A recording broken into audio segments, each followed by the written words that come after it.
Good afternoon. Thank you for joining us for another Thirsty Thursday episode. Today we are going to be joined by Max Lentz of Baltimore Spirits Company. Looking very much forward to having a chat with Max. He's got some wonderful spirits to share with us today and talk about their business. I just wanted to say hello to any of you that are going to be tuning in with us. We are having a great time doing these talks. It's very nice to hear from these business owners and operators from throughout the state, learn a little bit about their approach to distilling, and learning about these awesome spirits that are all labeled as made in Maryland. We're very honored to have such great, unique, and diverse products coming out of the state right now. If you are just tuning in for the first time in a few weeks, big update is that there are distilleries throughout the state that are open for on-premise business now, not only outdoor, but also indoor service at a limited capacity. So please reach out to your favorite local distillery, find out what their hours are and what services they're offering for on-site service or for retail carryout, and show your support. We really appreciate that. Without further ado, I'm going to introduce Max and have him join us. Max, thanks for tuning in today. Pleasure, Jim. Thanks for having me. Absolutely. I've been looking forward to this. This is a long time coming. I'm a fan of what you guys are doing there, and I'm looking forward to hearing all about your story. Well, I love talking about it, so I'm ready to go. For anybody who is tuning in, don't hesitate to throw your questions or comments in. We'd love to answer things as this is going on. And I know Max is a wealth of knowledge. So, Max, why don't you tell us a little bit about Baltimore Spirits Company and where you guys started and what you're doing? Absolutely. And just, speaking to the chat, I do have the live comments open. So if anybody does chime in, I'm happy to take questions. Please interrupt. More interesting than just letting me go on and on. And since it's just relevant to the beginning of this video, I will just kind of first point out that we are actually not open indoor. We have no outdoor. So we're still doing delivery, touchless pickup, that kind of good stuff. But we are not actually open to the public currently. So you're, of course, always welcome to give me a call and see if anything's changed. But at the filming of this video, we remain takeout and delivery only. But Baltimore Spirits Company, founded in 2015. So we're very quickly approaching our 5-year anniversary here. We were the first rye whiskey distillery opened in Baltimore, we think, for about 50 years. There were certainly some distilleries that opened after Prohibition, both in Baltimore and out in the county. Most of the Baltimore City ones seem to have closed very, very quickly. So it could be more like 75 years. We're not entirely sure. But you know, we're actually on our second distillery now. The original distillery was a real small operation. We remain committed to a very old school type of distillation. And what we really wanted to do was, I'd say that kind of the foundation for the original blossoming of the idea was to return, not only just return the tradition of rye whiskey back to Baltimore City, which is one of its historic homes, and also Maryland is really one of the birthplaces of American whiskey distilling and rye. But not only just bring it back, but also do it justice and kind of bring it into the current distilling meta, if you will. It's a pretty old school operation. We're a pot still operation. We knew we wanted to do pretty old world distillation, but as much as we focus on really old world distillation, and just kind of as a reflection of our personalities, tend to be driven to do newer creative spirits. We're not kind of pulling historical recipes and trying to recreate something that's already on the market, or doing kind of a base Maryland rye recipe and doing it the way other people are doing it. Maryland is known for creativity. Baltimore in particular, people like to push the limits here. It's the city of firsts, after all. So even back in the heyday of Maryland rye, people weren't all just doing the same thing. There was a lot of creativity. Everyone was trying to kind of separate their own brand and stuff, and we're certainly no different. So we are absolutely making Maryland rye, because we're making rye whiskey in Maryland. We are upholding the kind of creative tradition of Baltimore as well. Rye whiskey, you know, there's a lot of different ways to try and get into the whiskey game. We took the long and slow road. So it was one of the first things we distilled, but it went into barrel and you wouldn't really hear of it for a couple of years. So there was a lot of other spirits making in the meantime. We launched Shot Tower Gin, which was the first gin distilled in Baltimore in about 100 years. What's really fun about doing gin in Baltimore is there's kind of a forgotten history of gin in Baltimore. There are a couple of the kind of very first cocktails that went to print, the original aviation recipe. There's another one. I don't think it was a French 75. I just made it on our cocktail show, but a couple of the kind of really original pre-prohibition printed cocktail recipes called for El Bart's gin, which was actually distilled in Baltimore. You can find pictures of the bottle on the internet. It still says distilled in Baltimore on it. So gin distilling goes back here, well before bathtub gin and prohibition. It's been a long time. So very excited to launch Shot Tower Gin. That has really become one of our widest spread and highest awarded spirits. I think it's won 5 gold medals in international competitions, which we're very, very proud of it.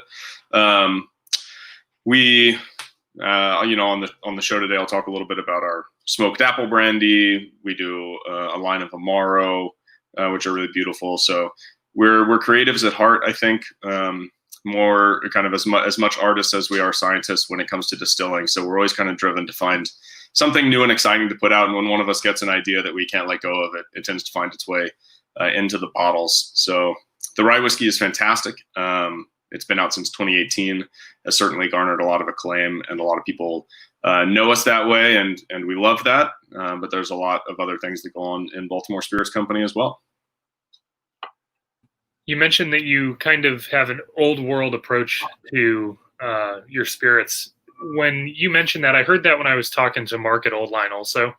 What does that really mean? Is that a process or just an approach to how the recipe is built? What do you mean when you're saying that you kind of have this this anchor of old world? Yeah, old world sensibilities. Speaking of Mark, he's in the chat. Hi, Mark. Good to see you. Kevin as well.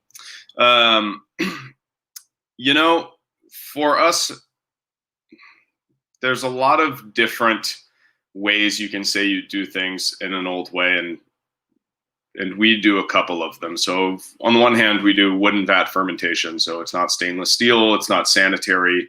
We encourage a little bit of bacterial fermentation to happen alongside all of the yeast. Gives our spirits a little more terroir. They become less replicable in other places because our kind of house cultures are going to be different than other people's house cultures. But importantly, we designed our own still, and we kind of designed it after the old Lagavulin stills in terms of its philosophy. It's very short and it's very fat, which makes it, in a sense, very, very bad at its job. It does not do a great job of separating alcohol and water. You have to run it very, very slowly. The yield in terms of percentage of alcohol you're going to get out from what you put in is very, very bad compared to more modern systems. It's slow compared to modern systems. We actually compared it to the distillery that is kind of renowned for being the slowest distillery in Scotland. We kind of compared our run times to their run times, and it looks like we run wildly slower than they do as well. So it is, I think, world-class in its inefficiencies and kind of painstaking process. But the reward in distilling for inefficiencies and the kind of inefficiencies that you find in very old, dated systems and way of doing things is that the kind of less efficient something is, the less good at separating alcohol and water, the more character you're going to drive into your base spirit, because it's not the alcohol itself that gives your spirit's character. It's kind of everything else that's pulled along with the alcohol that really comes to define the spirit. So we put up with it, and in fact encourage it. We moved into a second distillery now. We're in the Union Collective in Baltimore, sharing space with Union Brewing, and we upgraded our system. We make about 7 to 10 times as much whiskey now on a monthly basis as we did in the original spot. And we got a second still that's 4 times as big as the original pot still. But we kind of love the spirit that we get so much out of this, janky, inefficient, slow still that we designed, that we had the new still designed after our original still. So the new still builders came, and they, we sent them pictures and measurements of our old still, and they built our new still cap to replicate that spirit on a larger scale. So we really go out of our way to do things the hard and slow way, because we think it reflects itself in the spirit and gives you a little more quality. That's a very fine answer. And I think that really gets to the heart of what you're doing there. And I think that that's what makes this industry very approachable for a lot of people who are looking for a touch of, like you said earlier, art and creativity. I think people want that that kind of experience. They want to be able to taste the hard work, and they want to taste the creativity every time they approach a new craft spirit specifically. I really also like the idea that you're allowing a little bit of wild fermentation to occur alongside with your intent, because it really does speak to what you're saying. You're going to get very specific characteristics that nobody else can ever make appear in your spirits. So that's really neat. Yeah, it's true. In fact, when we moved into the new space, we got a new fermenter, and the very first thing we did was start a fermentation in our old fermenters and then move it into the new one to try and kind of inoculate it with the cultures that we had developed in the original distillery and make sure we didn't lose that stuff. So we take that stuff pretty seriously as well. Chris Sands, good to see you. I'm happy to report that we put multiple barrels of port down this year. So give us a little time, and we got something for you. So the company was originally Baltimore Whiskey Company, right? That is true. The Baltimore Whiskey Company, and actually we ripped the name from the Baltimore Water Company, which was the first water municipality in the United States. So this is, there's a good Wikipedia article, but when I mentioned the Baltimore as the city of firsts, it's known that because there's kind of a multitude of things from very, very impressive to very, very kind of minute that happened for the very first time in the United States or the world. In Baltimore City, because it's a very old city. It's one of the first big cities in America. So it's got a long list. And one of them was the very first water municipality. So I was kind of browsing the list, as you do from time to time, when we were kind of brainstorming names. And I thought it would be fun to take something from that and kind of reflect that innovative sense in our own way. And we knew whiskey is going to be a really big deal for us, not just because we're in Maryland, but because we are kind of true whiskey nerds, and we had a real vision for the type of spirit we were trying to create there. But it, not only did we end up creating a bunch of other spirits that we were very, very passionate about, kind of equally as passionate about everything that we do than the whiskey. If we weren't, then we wouldn't bother making it. It's kind of, we all have limited time. And if we're going to put in the trouble to put something in a bottle, it's because we really believe that it should be out there. But the Baltimore Whiskey Company name caused some problems. If you ever want to piss off a big group of people, take a big tent that says Baltimore Whiskey Company to a spirits festival, and then tell them that you don't have any whiskey. All you have is gin and smoked apple brandy, and you get some harsh words. So there were some functional names. We've certainly learned a lot about marketing and branding and kind of how things are going to work. In the meantime, we were young and green when we chose the Baltimore Whiskey Company. So we are now Baltimore Spirits Company, very proudly. And there'll be a funny little footnote in the future, once we've taken over the world, where we'll have been known as the Baltimore Whiskey Company for the only 2 years that we did not have any whiskey available. And as soon as the whiskey came out, we changed our name to Baltimore Spirits Company. That's a fun little anecdote. I started working for the Guild right when your name change was happening. So I was confused at first. I was like, I know that they have a whiskey. What's going on? Is the old name spirits? Is the new name whiskey? So I was unclear about that. And then when I read kind of your intent behind the name change, it really clicked. Your passion for the idea to distill, which you said earlier, was that, you wanted to make this great Baltimore whiskey. Obviously, that was the focus. And now you see that you're capable and making great spirits that you also are passionate about. It makes nothing but sense to include all of those under one big happy family. So I think that's awesome. Well, we kind of touched a little bit on the rye. Do you have a preference on how you want to start the lineup or the discussion today? I'm happy to talk whiskey for a little bit. Why don't we go ahead and do that? Great. So I guess part of these little conversations is a little bit of a taste along here. So I do have just a little bit of my batch 10 Epoch Rye left. Epoch Rye, everybody. There's some branding tweaks coming up. We don't know exactly when, but if you have one of these bottles or you care about collecting, these kind of original labels are going to have at least slight alteration in the near future. So worth picking up some extras as collectibles these days. This is our 10th batch, which is a big deal. The first couple of years were long and hard without whiskey. Whiskey is a funny business for a lot of reasons, but one of them is that you spend a lot of money and a lot of time making something, and then you don't get to sell it for years. And as a brand new company, that is quite the burden to shoulder. So for the first 2 years, we weren't sure if we were ever going to see batch 1. And we were making it, we could make not much more than 2 barrels a month. Really, really working long hours, just Eli and myself mostly in the distillery with some extra help here and there. But the fact that we've gotten 10 batches in bottle is a big deal. So 10 was definitely an anniversary for us, and it's actually getting close to gone. We think it's a bit of a standout batch as well. So there's some things with Epoch Rye, especially in the early days, there was a little bit of tweaking, not so much of the recipe, but of our methodology of how we cleaned and how long we ran and where our kind of cuts were as we really started to understand our spirit. And we had never tasted the final spirit, so we kind of had to adapt on the fly without really knowing how everything was going to develop in barrel. So there is some interesting contrast. I will say you'd never really mistake any batch of Epoch Rye for anything but Epoch. It's really a completely unique spirit, which we are very, very much all about. And like I said, we're not trying to do something that other people are doing. We're not going to outmarket anybody. We certainly don't have the budget for it. So we really insist on doing something that's new. But batch 10 is really wonderful. You would never mistake any batch of Epoch for anything else, but you will find some notes. Some batches, the fruity notes kind of get pulled to the front. Some batches, the spicy notes get pulled to the front. And some batches, the kind of the smoke and the char of the barrel and the kind of deep caramel notes that you find in Epoch get pulled to the front. And batch 10 is really good. It's a little minty, I'd say, which is a note that has started to become really consistently pulled from these batches.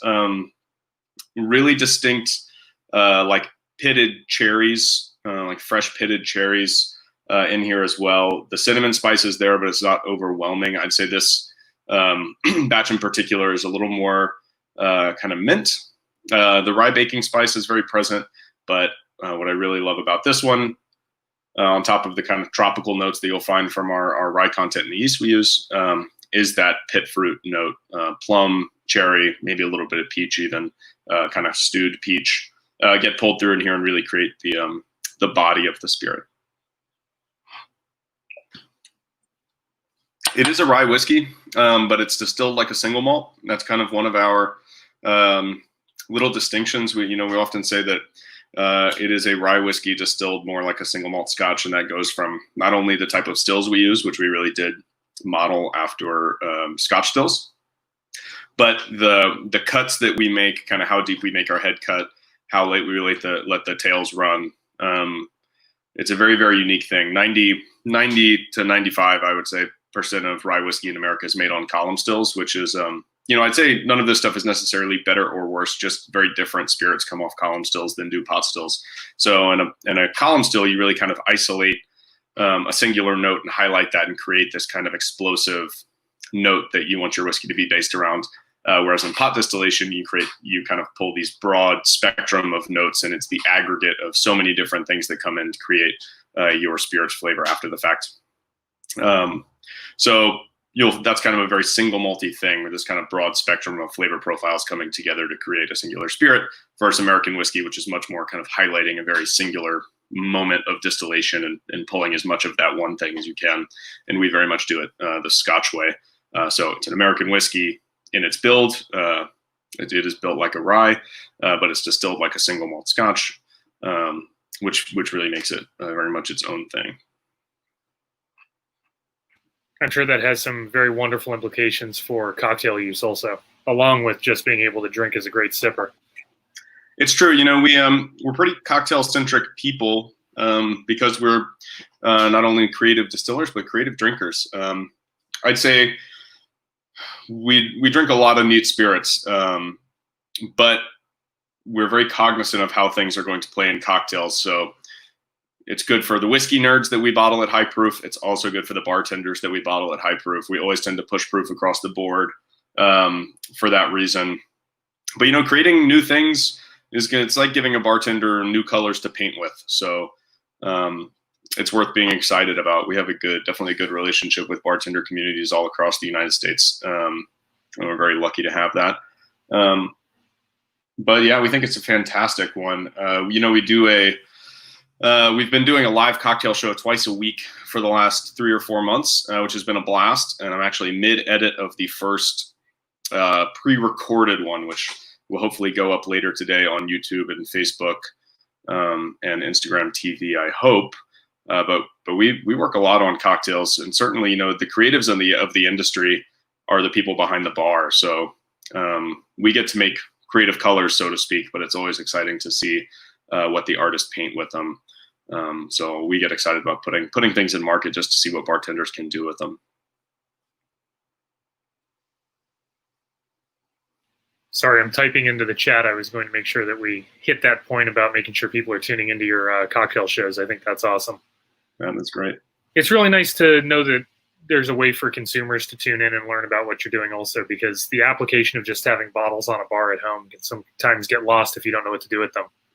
Yes, agreed. And, we've always thought that cocktail culture would move into the home, much like home brewing kind of moved into the home and people started brewing their own beer. We think that people will take the cocktail revival has happened so much behind the bar and out in the world. I think eventually that starts bleeding into home life, and people will expect more from themselves when they're making cocktails for a party or making cocktails alongside dinner.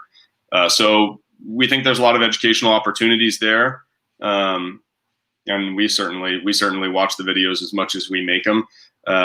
But you're right. I think people are eager to learn and eager to do better. And people who bartend at home share stuff they've discovered with me, their recipes, and we love to put those out on the show or on our website or things like that. So it works both ways. But I definitely think there's real movement behind the home cocktailing lifestyle. It's one of the reasons we have a barware store in the distillery. I think it's really the only true fully stocked barware store in Baltimore City. I mean, maybe Williams Sonoma or something like that, you could put a kit together, but we're actually a licensed Cocktail Kingdom barware store. So we've got a whole wall of tools, from the kind of more eclectic stuff to just your basic shakers and jiggers and stuff, because we kind of really see the culture moving that way, and we'd like to encourage it and be a part of it.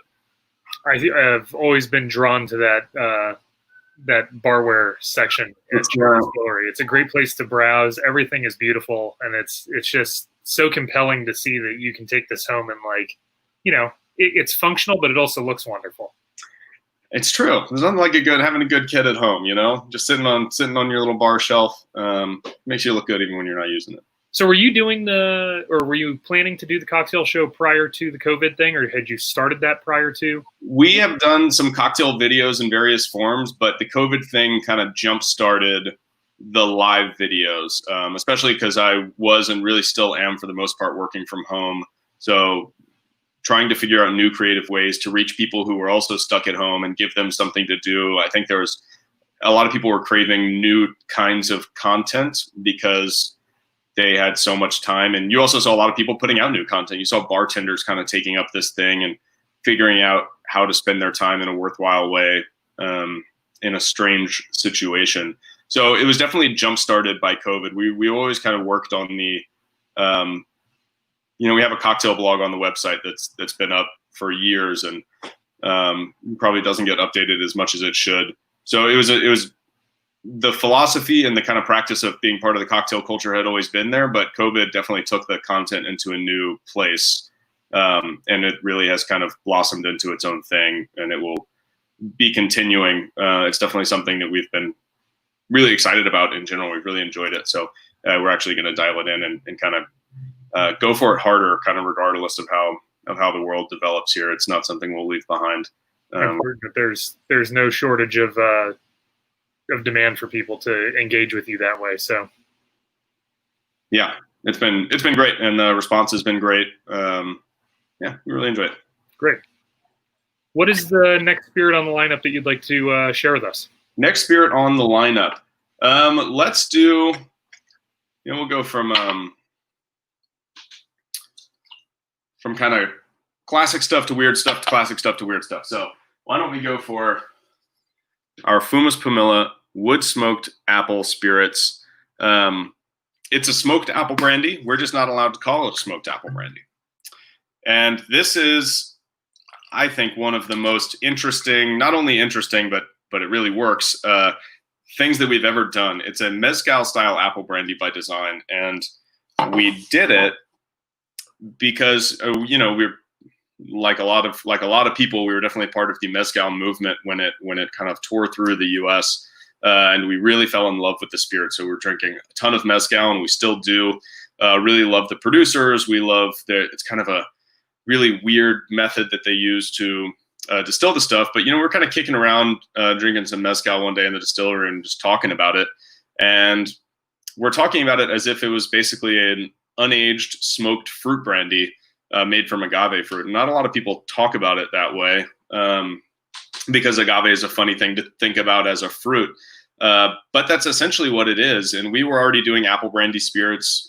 We had apple brandy in barrels for our barrel-aged apple brandy. We were doing an apple brandy liqueur that we still do. So we had a lot of fruit brandy experience, and we started wondering, hey, what would it be like if we made our very traditional fruit brandy from this part of North America and combined it with this wildly different fruit brandy from a very different part of North America, kind of how these two spirits traditions would kind of interplay with each other. So we went for it. It's actually the only thing we didn't do a test batch of. We kind of just went full steam ahead and decided that if it was wonky and we didn't really know how we liked it, or if we had any mixed feelings about it, we'd just throw it in a barrel and see what happened, because we thought smoked apple brandy sounded good anyway. But we love it, it turns out. And the overlap with the mezcal flavor profile is distinct. I mean, it really drinks a lot, maybe more like a mezcal than an apple brandy. So we do a raw apple juice fermentation in our wooden vats. But for this spirit, we actually get all the peels from the pressing of the apples, and we smoke them on a smoker that we built out of an old whiskey barrel. We dump them in the fermentation, and we do a long fermentation on the smoked apple solids, which creates this very rich smoked apple cider. We take that apple cider and we put it in the still, and we do a double copper pot distillation, which is pretty similar to what a lot of mezcal producers do. The big difference for mezcal is that they don't do what's called a heart's cut. So typically for pot distilled spirits, whiskey, gin, whatever, the very first stuff that comes out is called the heads. You don't like it, you throw it away. The middle is the hearts. That's the good stuff. That's what you keep. And the end is called the tails. And sometimes you collect it and redistill it with the next batch, but it's not something that goes in the bottle. Mezcal is a little different. They actually distill all the way through the tails of the spirit, and they use those low-proof end runnings to bring the spirit down to its natural bottling proof. So everything in the bottle actually comes off the still. And that's what we do with Fumis Pumila. So it's not just a smoked apple brandy. We call it mezcal. We actually distill it like a mezcal, and it's kind of a batshit insane way to make an apple brandy. It's not something that's kind of within the realm of normalcy at all. It really, really draws distinctly from mezcal in terms of production. And a lot of the interesting smoke phenols that you find in mezcal and in Fumis come out really, really late in the run, when the still's running really, really hot, and it's pulling all these really heavy, oily smoke phenols that no other spirit would really capture, because no other spirit's actually distilling that late into the run. So kind of functionally, it's going to collect flavor profiles that you won't find in any other spirit except for mezcal. And I think that's really why it drinks so much like that. But there's really nothing else like it in the world, we think. It's been great. It's been a real door opener for us. You can find it all the way in Seattle and Chicago and San Francisco, and it's been in some of what I think are the most prestigious bar programs in the country, outside of Baltimore, not just our wonderful bars here, but places far away that definitely we are not considered local. So they're only using it because they love it, and it's very flattering, but we really, really enjoy it.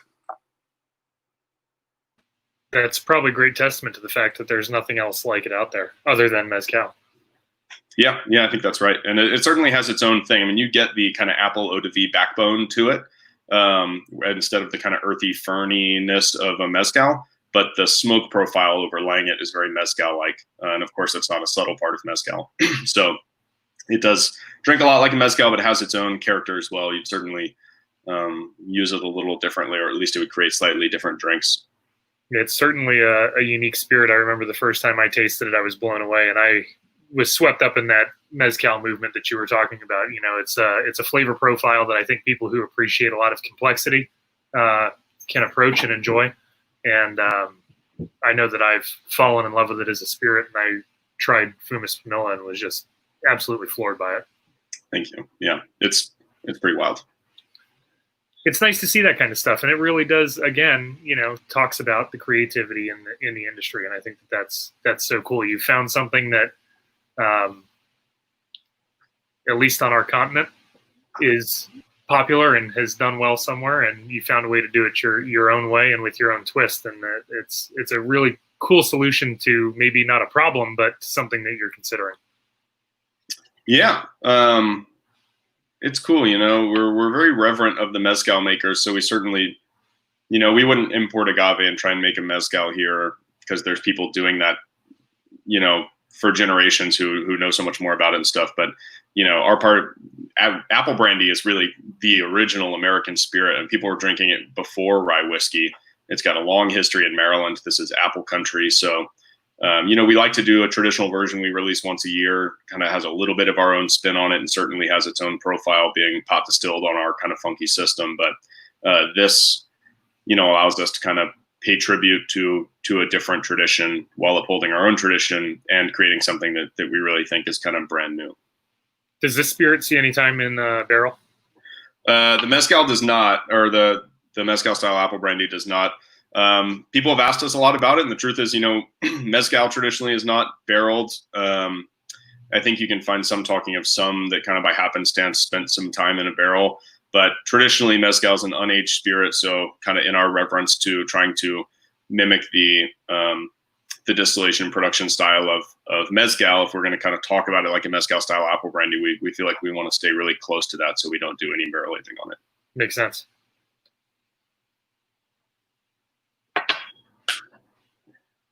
What do you have up next? Are we going back to classical? Back to classics. Perfect. Shot Tower Gin. And we're going to do the original. We just launched. I changed my mind. We're going to do the skeleton spirit. Uh-oh. Everybody's had Shot Tower Gin. Shot Tower Gin is by no means an afterthought for us. It's become one of the best-selling gins in Maryland. We are obsessed with it. I still drink a ton of it. I use it a lot in home cocktailing. The skeleton spirit is the latest variation of Shot Tower, and it's the first new recipe of Shot Tower that we've put out on the market since the first one. And the barrel gin is just the barrel version of the first recipe. So in terms of a new recipe, this is the first recipe for gin that we have felt strongly enough to put the Shot Tower name on for 5 years. And we always said, if we were going to ever do another gin, and there's a lot of reasons that we would want to, it's a big category. There's a lot of room for creativity in it. It's a lot faster. It's an unaged spirit, so we don't have to wait for it for 2 years like whiskey. I mean, there's a lot of appeal in terms of its business sense, why we would want to do another gin, especially since Shot Tower had a real following. But that was never enough for us to actually do it. We felt like we needed to have the right idea, something that was genuinely exciting, not just put out another gin onto the market. I mean, there's infinite variations of gin, but does that mean there needs to be infinite gin out there? We don't think so. So we never had an idea that really kind of lit us on fire for over 4 years on this thing until I came back from a business trip with an idea for a flavor profile with no testing that I really wanted to run through our test still. We have a little 10-liter alembic pot still that we run tests through, so it's enough to get a bottle of booze out of.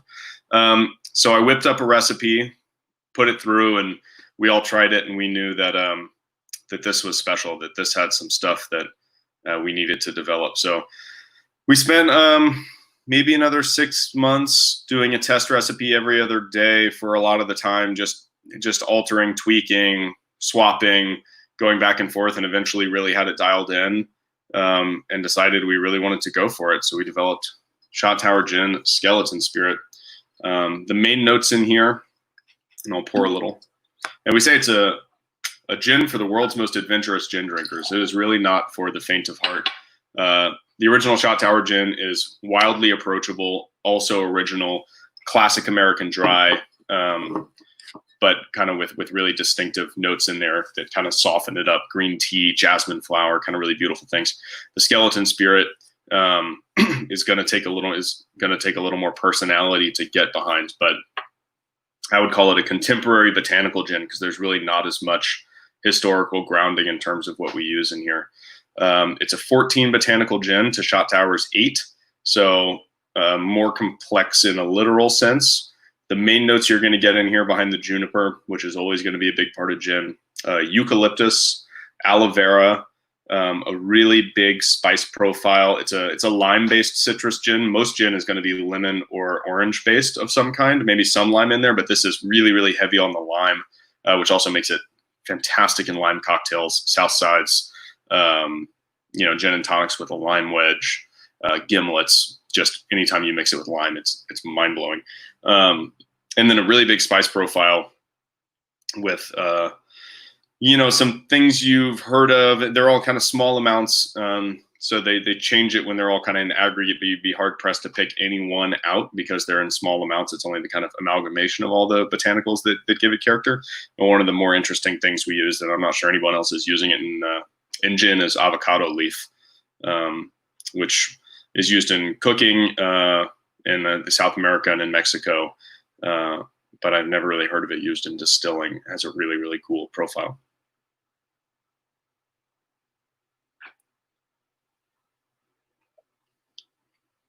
And it was a little hard to see on the display, but it has a very cool color to it, doesn't it? It is a little blue. It's got a slight blue tint, and that's from the ghosts. Nice. You just grind them right in there? Yeah, we just we do a little seance. We put it in the middle of the pentagram, and we kind of summon a ghost into each bottle. It takes basically, it's kind of an all-night thing, and you have to do it on a full moon, so it's a little seasonal in a way, but it's well worth it. Baltimore. That's why we were the Baltimore Spirits Company. Oh, I like it. I like it. It is very good. Reception to Skeleton Spirit has been awesome. We're still very passionate about it. It's really unlike anything else. It's special. We think it's got a bright future in front of it. The whole Shot Tower gin line, really, for us, we've got high hopes for. But Skeleton is one of those things that I think people are taken aback. I don't think they've really tasted anything like it. Still very high quality, slow distilled. A gin run for us takes something like 16 to 17 hours. So it's a long one. And the quality is in the bottle, but just the blend of botanicals on here, I really don't think fits very nicely in any pre-existing category, which is very fun. I get the impression that the consumer demand for a wider variety of botanicals in gin has become much more popular over the last few years.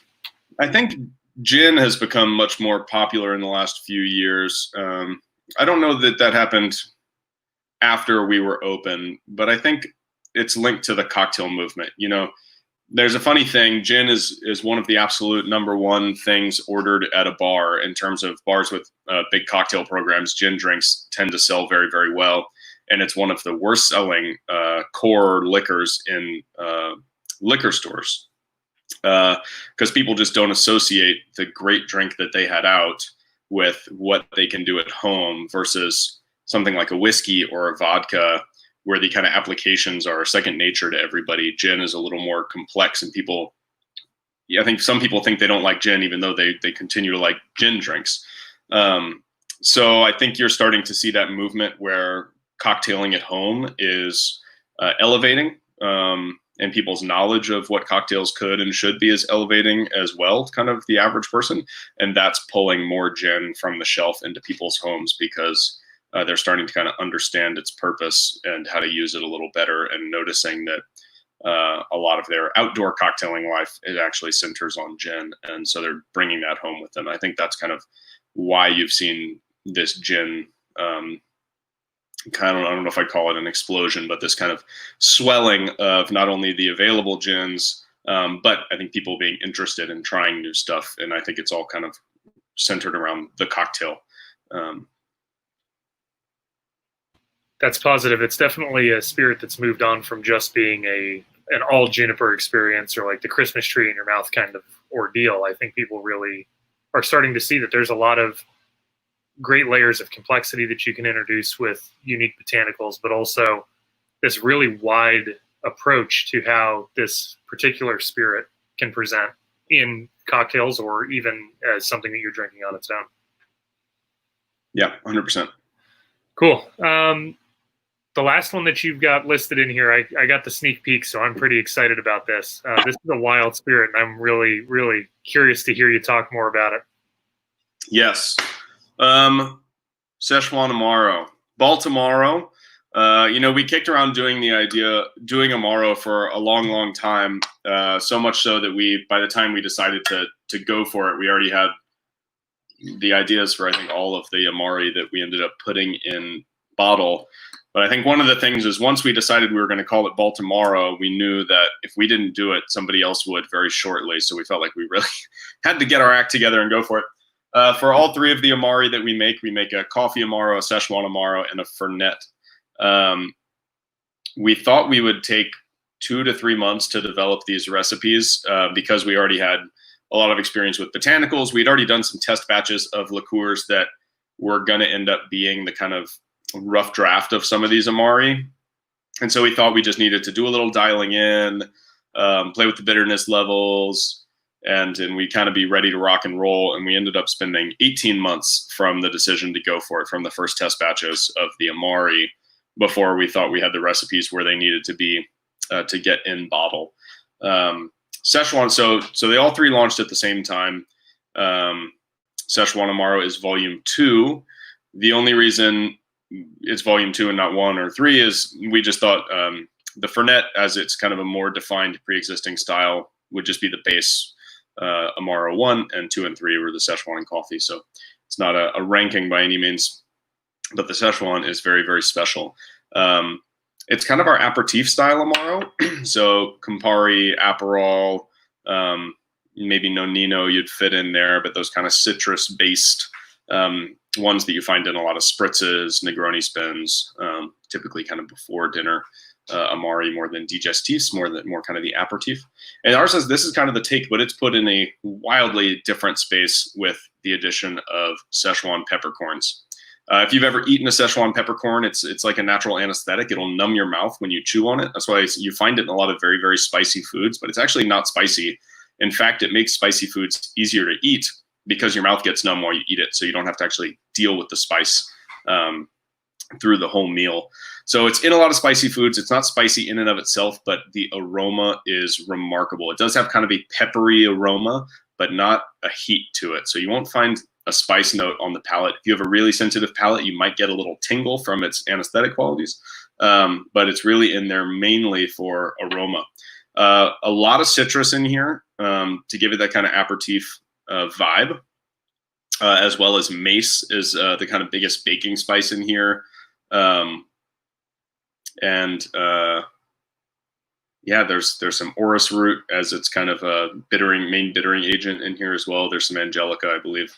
But really special, really balanced. This is another one of these kind of door kickers for us. There's really nothing like it on the market.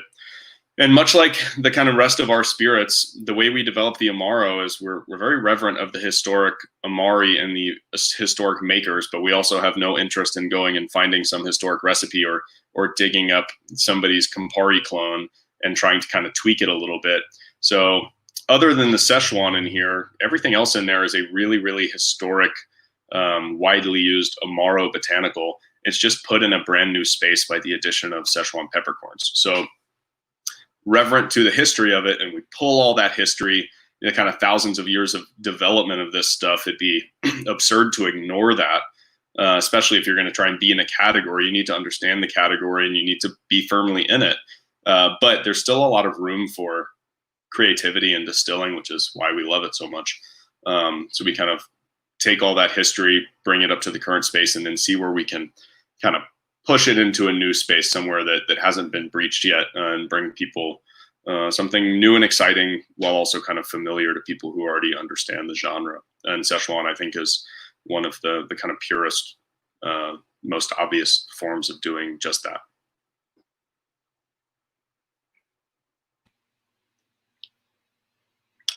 When I tasted this, I can't remember if the first time I tried this was with you in Baltimore or at North Beach last year for a festival, but I was so impressed by how almost restrained the impact of the peppercorn is in the taste notes, but aromatically, it comes right out of the glass.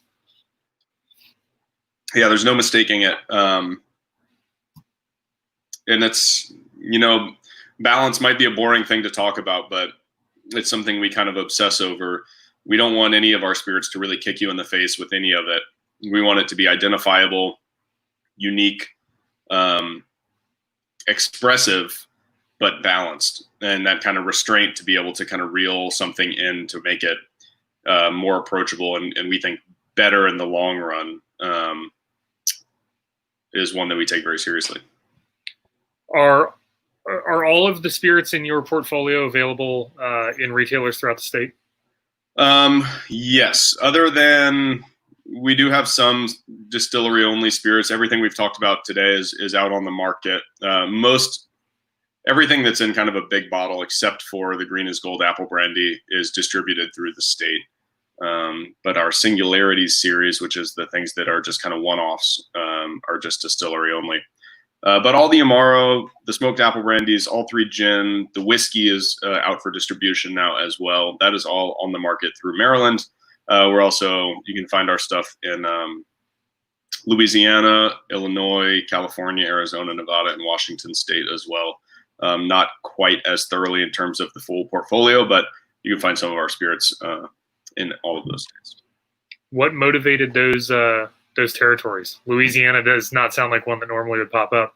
We go where people are asking for us, and we tend to be asked for in places with developed cocktail scenes. So Chicago, San Francisco, New Orleans, right? It's a big one. We went down for Tales one year, brought some of our stuff to show off, and left with a distributor. Well, that's an excellent relationship to build. Absolutely. So what I'm thinking back on, you just mentioned the Singularity thing, and I had Braden on a few weeks ago, and he talked about a collaboration that you guys had done with Jennifer crossover kind of deal. What other collaborative opportunities do you guys see on the horizon? Are you working on anything, or is that something that you just kind of take up when it's an opportunity? They're a bit a la carte, but we do have some stuff with Union coming up. We took the opportunity, they had some expiring kegs because of the restaurant shutdown. So we took some of that and distilled it, and we just need to get our formula approved, but we will be doing some distilled white spirit versions of some Union beers, which we're excited about because they taste a lot like the beers and they make great beers. So that was a lot of fun. The McClintock thing is actually a 2-part. We came out with a white Genever, and then we put half of it in a barrel. So the white Genever came out about a year ago, and the barrel-aged Genever turned a year, I think, a couple of weeks ago. So we are actually just talking to them about when we want to pop the top on that and get that out. So that'll be kind of the follow-up to the Genever experiment. And that's about it for now, I think. We certainly kicked around some ideas with some other people, and I'm sure there's more collaborations in the future, but nothing else on the books currently. Well, that's cool. Thanks for giving us a little behind the scenes. My pleasure. That'll be exciting. And what else do you guys have going on? Do you have any new spirits in the works? Do you have anything that you guys are really excited about moving towards over the next couple of months or in the next year? We've got quite a bit. We just put some more. We've done a couple Singularities that were big hits, so we committed to kind of doing follow-ups on those. So as Chris Sands mentioned, there's more Bort, which was a Union collaboration. It's like a fortified malt drink made in the style of port, but made from malt fermentations. It's super weird. It was very good. We got some of that in barrel. We've got more 3-year cask strength Epic coming this year. We've got some really excellent barrel finishes of Epic coming. I personally am looking most forward to the Pinot de Charon barrel finish is coming. This was at the beginning of the year, I told the kind of the original group of owners, the 3 of us, the 3 founders, that I wanted everyone to have a dream whiskey and barrel this year. So I got to put away something that's been in my head for a long time, which is half corn, half malted rye, triple distilled. The only thing we've ever triple distilled and aged exclusively in used Sauterne barrels, which I'm very, very excited about. So that's coming in 4 or 5 years, which is very exciting. We've got some bourbon away, which is not, something we never knew if we were going to do for a long time. And we're certainly, when it comes to whiskey, always going to be a rye first distillery. But I think we've got 12 barrels of bourbon away for this year. Not sure when that's coming, but it's exciting to have it in there. We think it's a pretty special spirit, definitely done our own way. And always new stuff coming. We just went out and harvested a ton of honeysuckle and are working on a little honeysuckle project, which, we're not there yet, but it's coming. There'll be something. Well, thanks for all of the early announcements. We love that kind of stuff. Yeah, my pleasure. Though I'm sure I'll have the exact same announcements if we do this in 2 years. It'll just be, everything will be 2 years older in barrel. I'll still be excited about it. Hey, there you go. There's no reason not to be. There you go. I like hearing that more Maryland distilleries are talking about bourbon or considering distilling their own bourbons. I think that's great, and it's a testament to the history of the state just as much as rye whiskey is, I think. So, I mean, Basil Hayden brought bourbon to Kentucky, and Basil Hayden was a Marylander. So this is really one of the historic homes of bourbon as well. It's definitely a fact. That's awesome stuff. Anything else you want to share? I know you said that just to keep everybody updated, you guys are not open in the distillery right now. Open for tastings. We do have an online store. If you live in Baltimore City, we are delivering 15-mile radius. That pretty much covers the whole city. But we are open for pickup. You can use our online store to buy any of our spirits, as well as a couple of merch items if you're into that. We'll have it all bagged up. The doors are propped open, so you can walk all the way into the distillery and out, touch nothing but your bag. It's on the bar with your name on it. So we're still in business. We're still kicking. We're making a lot of whiskey. We are lucky enough to have had work to do through the whole shutdown. And we shut down before we were officially forced to, and we'll reopen after we're officially allowed to. We're just kind of our slow road people. So we'll take the kind of cautious route, but still all the spirits you can get your hands on. So we feel like we could still serve the community, which is really what we're after. So buy spirits, drink spirits. If you have cocktails that you love, send them my way. Tune into our show. Check out YouTube later this afternoon. Maybe check it out tomorrow. But there should be videos going up. I can't say they're professional yet, but it's a first step in these kind of more filmed ones. So I think it's going to be a good series of videos, and I'm excited to get a little deeper into it. I'm excited to get this one up and start working on the next. Well, I'm excited to watch that, and I'd like to thank you very much for taking a couple of minutes this afternoon to chat with me. It's always a pleasure. Thanks for having me, Jim. Everybody who's tuning in, please take a look at the links in the comments. I've added links to each one of the spirits that we talked about today, so you can go and refer to them there and learn a little bit more. Great lineup. I think you guys are doing some really interesting things, and I'm excited to hear about all the new developments. Yeah, thank you. Cheers.